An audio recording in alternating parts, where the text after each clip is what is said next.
Bismillahirrahmanirrahim. And the last type is parallel input serial output shift register. ये थोड़ा सा different block diagram है इसकी और different थोड़ी सी circuitry है. That is why सबसे end पे मैंने explain किया है. Parallel input and serial output, as the name implies that जो data है वो input की side पे parallel के format में in होगा. ये देखिएगा. Parallel format में data is getting in at the input side and we will receive the output in the serial form.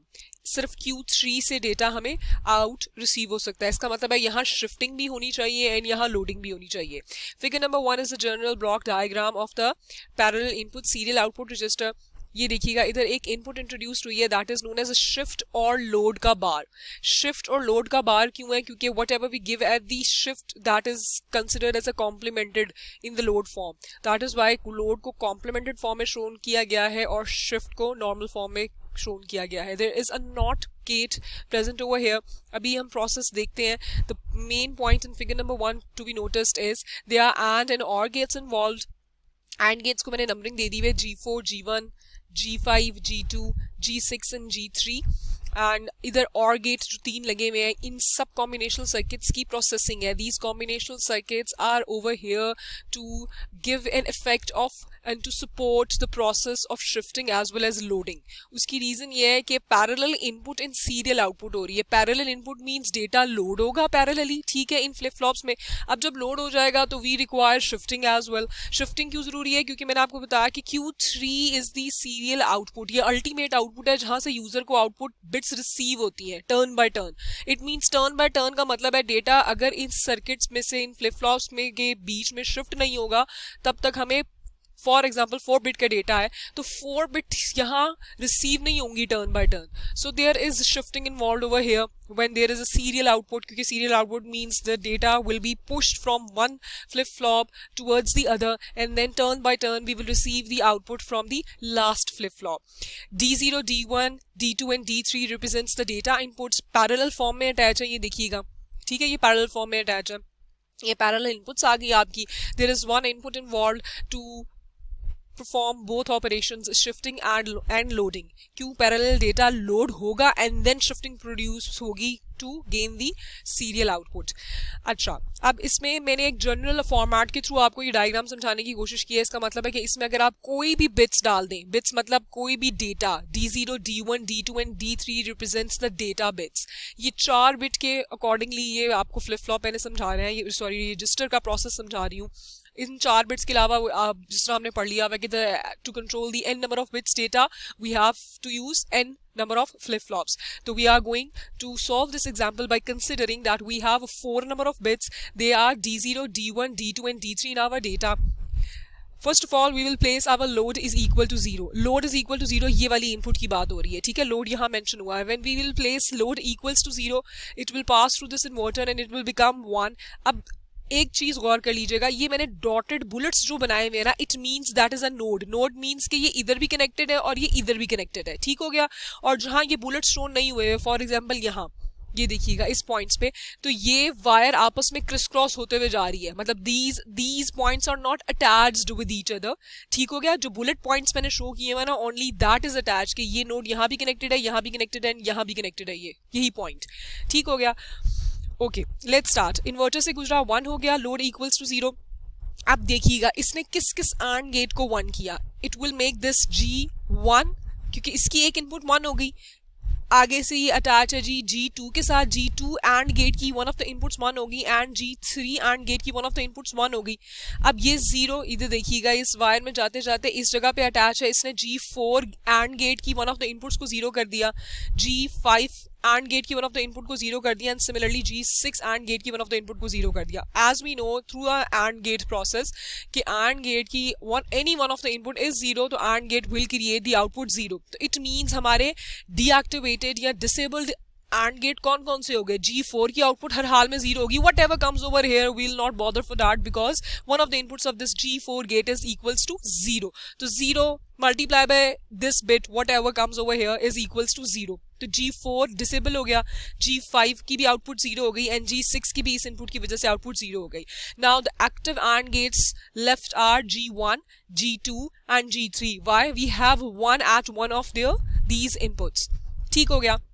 अब when load is equal to 0 we are going to load the given bits. the given data.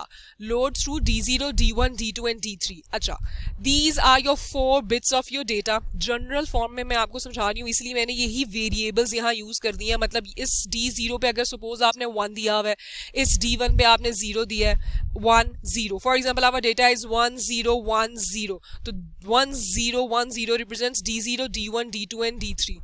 ठीक हो गया data bits.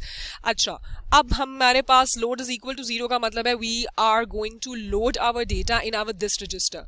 अब ये जो combinational circuit है, how they perform and helps in loading the data. आपका एक एंड गेट तो ऑफ हो गया, अब आगे और लगा हुआ है, तो और गेट के प्रोसेस के थ्रू देखिएगा D0 इज योर बिट जिसमें आपने सबसे पहली बिट दी. क्यों? क्योंकि we are going to give the input in parallel form. तो 1 0 1 0 इकट्ठा लोड किया जा सकता है. क्यों? We have a parallel input data. We can load parallel input data.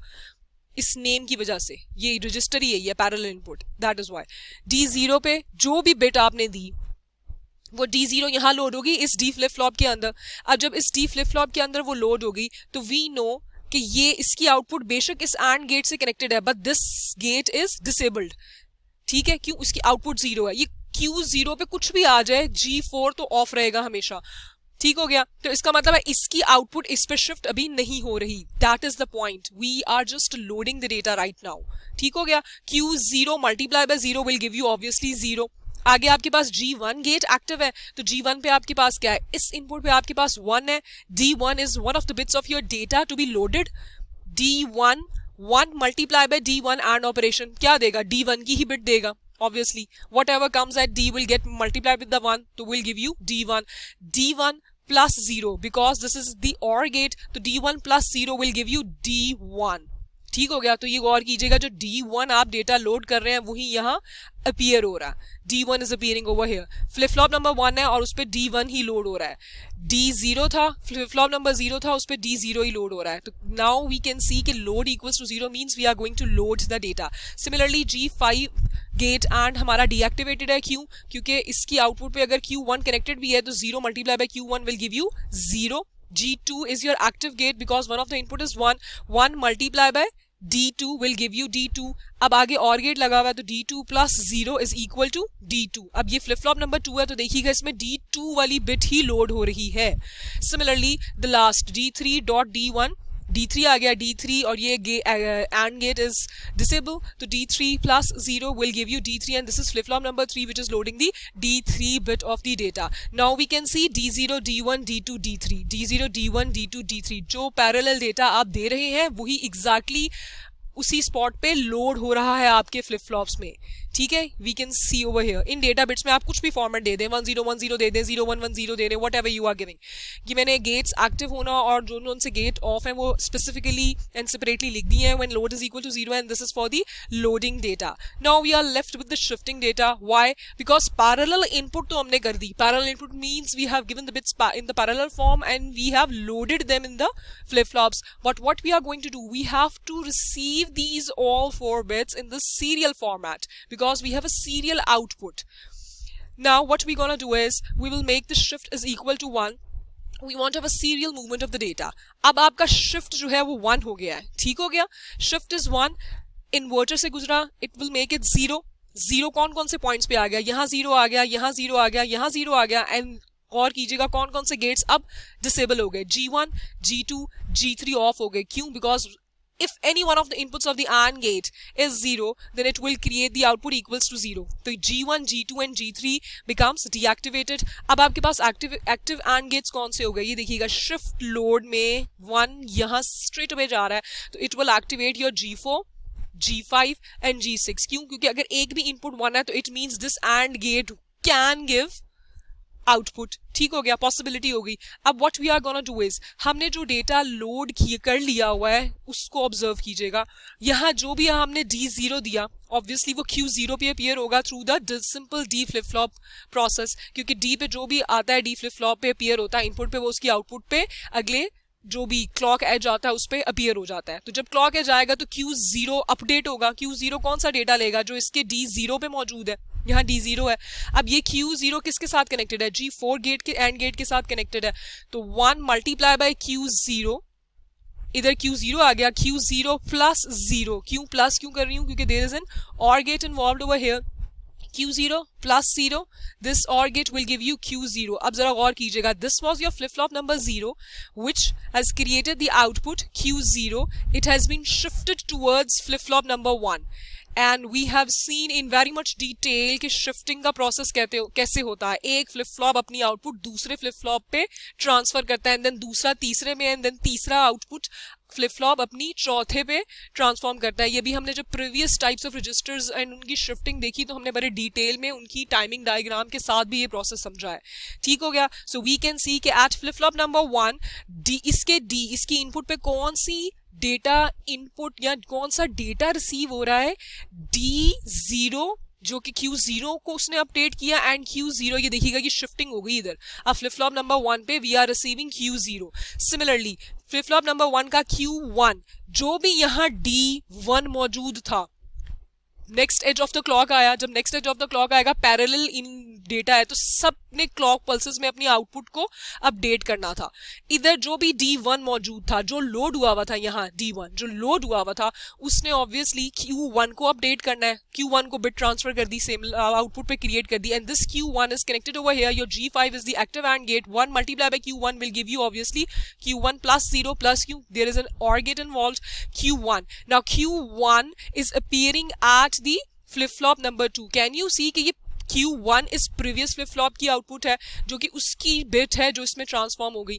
Similarly अब यहाँ जो D2 मौजूद था, लोडेड था प्रीवियसली, वो D2 is going to be shifted towards flip flop number 3. कैसे कि D2 ने अपने Q2 को आउटपुट दी होगी क्लॉक पल्स पे, एंड Q2 G6 पे शिफ्ट हुआ. G1 multiply by Q2 will give you Q2 over here. Q2 plus 0 will give you Q2, and we can see that this is a flip flop number 3. और इसकी input पे now what we are receiving the bit from the previous flip flop. ठीक हो गया. and Q3 पे ये Q3 कौन सी output होगी? जो D3 वाली आउटपुट, यहाँ जो भी हमने इनपुट दी होगी, D3 पे हमने जो भी इनपुट दी थी, क्लॉक पल्स, जब पहला पॉजिटिव एज क्लॉक पल्स आएगा तो पैरेलल डेटा है, ये फ्लिप फ्लॉप, ये फ्लिप फ्लॉप, ये फ्लिप फ्लॉप, ये फ्लिप फ्लॉप का सबका कॉमन क्लॉक है. तो ये प्रोसेस हमने अभी प्रीवियसली बड़े डिटेल में देखा है कि every flip flop will update it's output at every positive edge of the clock or negative edge of the clock depending on the design of the clock. ये वो उधर बबल मौजूद है कि नहीं मौजूद है. ठीक हो गया. तो ये D3 जो यहाँ था, ऑब्वियसली जब पहली first positive edge of the clock आया तो इसने भी अपने आउटपुट को अपडेट किया था, इसने भी किया था, इसने भी किया था. तो ये D3 किस तरह अपने अपडेट करेगा? ऑब्वियसली ये D3 Q3 में बोलेगा कि मेरी प्रीवियस बिट बाहर निकाल दो. तो यहाँ Q3 जो पहली रिसीव होगी वो आपको पहली bit of out of your 4 bits receive होगी. And we know serial output में हमें turn by turn data receive होना शुरू होता है. ठीक हो गया. तो हमें Q3 मतलब 1 बिट रिसीव होगी, एंड सिमिलरली हम दोबारा इनपुट देते चले जाएंगे. अब आप इनपुट 0 दे दें या 1 दे दें, what we are going to do, जो हमने डेटा लोड कर लिया है ना, वो हमने अब आगे सिर्फ पुश कराते चले जाना है. ठीक है, वो आगे आपने पुश कराते चले जाना. उसके लिए आप इस D0 को 1 दे दो, इस D0 को कॉन्स्टेंटली 0 देते जाओ. वो क्या करेगा? कॉन्स्टेंटली 0 देते जाएंगे तो हर फ्लिप फ्लॉप 0 लेता चला जाएगा, और जो उसके अंदर स्टोर्ड डेटा था, फॉर एग्जाम्पल यहाँ 1010 था, तो अब यहाँ क्या आ जाएगा नेक्स्ट क्लॉक पल्स में? फॉर एग्जाम्पल मैंने यहाँ 0 दे दिया तो ये 0 यहाँ आएगा, तो हमारे पास 1010 में से 0 तो बाहर निकल गया. क्या बच गया? 101 बच गया. ठीक हो गया. एंड देन फिर नेक्स्ट क्लॉक पल्स में मैंने एक और मरतबा 0 दे दिया. मैं निल करी जा रही हूँ आउटपुट को ताकि मेरा डेटा सिर्फ पुश होता चला जाए. तो नेक्स्ट क्लॉक पल्स में, थर्ड क्लॉक पल्स में मुझे यहाँ भी 0 रिसीव हो जाएगा, यहाँ भी 0 रिसीव हो जाएगा, इसकी बिट यहाँ ट्रांसफर हो जाएगी, तो यहाँ बच जाएगा 10, और यहाँ हमें एक second last bit of our data 1010 की second last least significant bit receive हो जाएगी. इस तरीके से ये शिफ्टिंग का प्रोसेस यहाँ सर अंजाम होगा.